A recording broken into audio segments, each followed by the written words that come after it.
Со ратификацијата на договорот од Преспа, Грција го призна постоењето на македонскиот јазик и етничка припадност. Сепак со години го одрекуваше постоењето на македонското малцинство во својата земја, се вели во репортажа на BBC посветена на оваа тема, каде беше поставено прашањето дали со завршувањето на долгогодишниот спор нешто ќе се промени за ова население.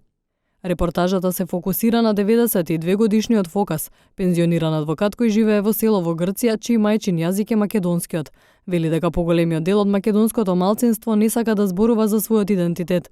Тој и останатите како него се познати како допи или локално население, не биле вклучувани во пописи од 1951 година, а доколку дошло до тоа да бидат споменати, биле пишувани како лица од словенско говорно подрачје.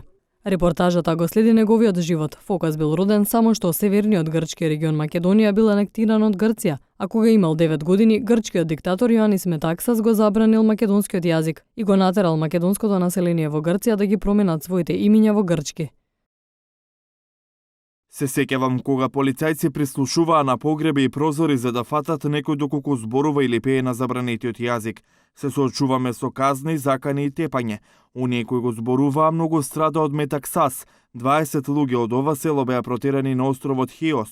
Мојот свекор беше еден од нив. Беа мачени со тоа што им даваа масло од смола. Силен лаксатив. Македонскиот јазик со децении веќе не е официјално забранет во Грција, но стравот се уште постои. Велат дека се пренесува од генерација на генерација, а зборувањето или пеењето на македонски јазик се уште може да биде причина за малтретирање.